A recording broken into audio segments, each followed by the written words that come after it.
Sejam bem-vindos e bem-vindas mais uma vez. A gente parou na teoria do capital humano e a expansão da rede federal de educação profissional. Em 1950, com o processo de industrialização do Brasil, houve a instalação das multinacionais no Brasil, tornando o Brasil dependente do capital externo. E passou a requisitar mão de obra qualificada com base na teoria do capital humano. Ocorre uma ampliação da rede federal de ensino. A gente vai estar apresentando para vocês, eu vou querer também que vocês leiam no nosso material, a gente criou alguns quadros que vai mostrar de 1956 a 1984, o cenário político-econômico, o cenário da educação profissional, a, essas mudanças dessa legislação da educação profissional e do ensino propedêutico, e também a gente colocou esses quadros para um melhor entendimento. Eu não vou me alongar aqui a estar falando isso, porque a gente já colocou lá no quadro. Então, peço a vocês que vocês deem uma olhadinha no nosso quadro, que está bem fácil, bem resumido, e vocês vão entender de forma mais simplificada. A redemocratização do Brasil, na década de 80, deu início ao processo de reforma do Estado sobre a influência da lógica neoliberal. A expansão da educação privada ocorre rapidamente, enquanto a rede pública sofre com a estigmatização. Vocês podem ver que até a era Vargas, a educação pública era para poucos.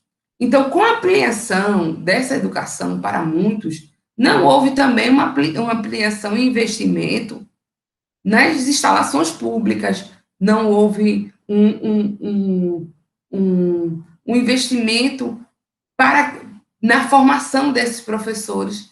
Então, a educação pública ela foi desandando, conforme o número de alunos aumentando, sem investimento, o caos foi crescendo.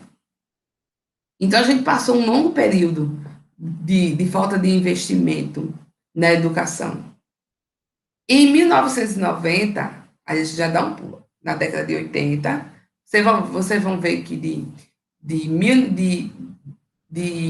antes de 80, né, você vai passar a ditadura militar, depois você vai para a redemocratização, e depois a gente vai chegar agora nesse quadro que eu estou lhe dizendo, que é 1990, com o Fernando Henrique Cardoso, que houve também outras mudanças profundas na legislação educacional. Por que eu estou dando esse corte nesse vídeo? Porque é muito assunto, e esse assunto eu vou preferir que vocês leiam. Não só leiam, como vocês façam anotação de vocês. E vejam nossos vídeos, que a gente está postando aqui, para vocês poderem estar tendo outros entendimentos. Então, a gente vai estar falando aqui sobre a mudança profunda que houve na legislação educacional, que regulamentava o ensino profissionalizante. Por que eu estou puxando para agora? Porque a gente vai ver aqui que houve uma mudança profunda lá no fim do Estado Novo, lá na era Vargas, e outra mudança profunda só veio ter em 1990. Você veja que a educação ela tem um processo lento. Ela não é de uma hora para outra. As mudanças também não acontecem de uma hora para outra. E o que aconteceu? A década de 80, ficou conhecida como a década perdida, devido à crise profunda da nossa economia.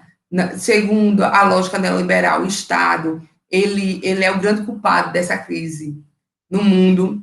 O desemprego, a inflação e os grandes desafios a serem enfrentados pelo Estado. Então, na década de 90, é marcada pela grande reforma do Estado, que se baseia na privatização de algumas estatais, na terceirização de serviços públicos e, ao mesmo tempo, na transformação do mundo como um todo. Você veja que, a partir da década de 90, houve vários avanços tecnológicos, reformas educacionais profundas, porque para cada avanço tecnológico, para cada mudança, é necessário que se formem as pessoas. É necessário que a educação seja de melhor qualidade. Então, não se poderia ficar com aquele pensamento. Então, a indústria estava crescendo, a transformação tecnológica estava crescendo, a internet estava começando a dar sinais. Então, as pessoas precisavam se readequar, se relocar. Então, houve essa grande transformação aí na nossa educação.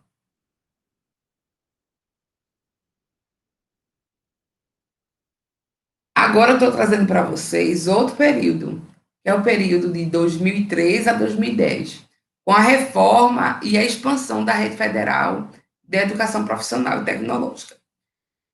No século XXI, o Estado muda de postura. Ele vai para uma postura mais progressista. Adota medidas que vão além de encontros das políticas neoliberais anteriores. Você vê o investimento público nas instituições de ensino federais, você vê a ampliação da oferta de cursos profissionalizantes, você vê com a Lei 11.892 de 2008, a criação da Rede Federal de Educação Profissional e Tecnológica, hoje que a gente conhece pelos IFES. Ao mesmo tempo, a criação e reagrupamento das escolas técnicas já existentes, eles passam também a integrar uma única autarquia. Então, e depois a gente vai ver também que diante desses avanços, você vai ver que posteriormente a elevação do Instituto Federal a um patamar de igualdade com as universidades, com o oferecimento de cursos de especialização, de mestrado, de doutorado, de graduação.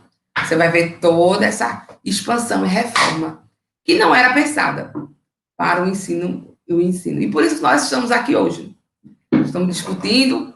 Então, eu convido a vocês a fazer uma leitura mais aprofundada sobre esse assunto.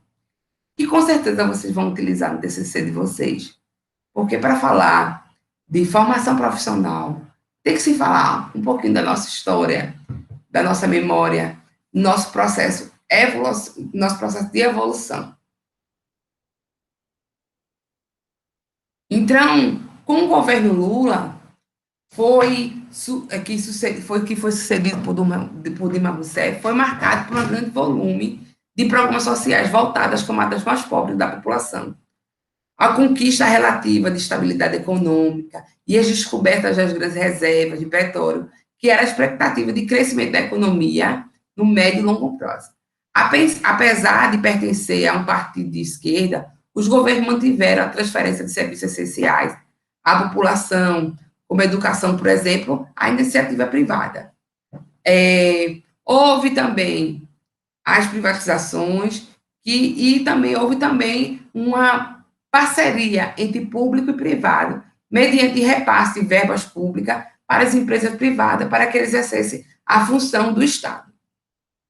Houve também o ProUni, o Pronatec, todos esses programas que ajudaram na formação dos trabalhadores. É grande, né, o assunto? A Rede Federal da Educação Profissional passa por uma grande transformação. E a partir da criação dos IFES, ocorre um processo de expansão das universidades federais, de acordo com os dados da Associação de Dirigentes das Instituições Federais. Ou seja, as universidades, nessa época desse governo, que eu estou falando, as universidades que aderiram a alguns programas do governo, elas tiveram um investimento maior para poder ampliar seu espaço físico e abrir mais vagas. O papel da educação profissional nessa época: promover o desenvolvimento do país por meio de oferta à população de ensino, pesquisa e extensão, em sintonia com as demandas produtivas locais.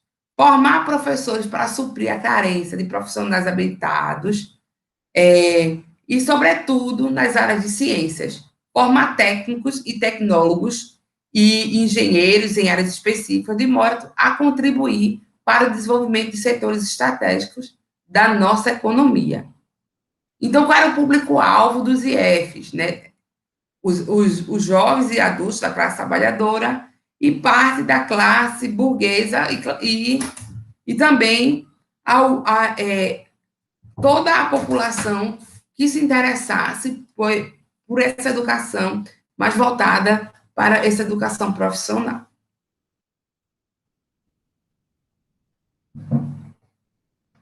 Aqui nós temos mais para contar, né? Eu digo que a gente fez aqui um pequeno resumo, mas feito eu estou falando com vocês. Esse resumo não se finda nesse texto.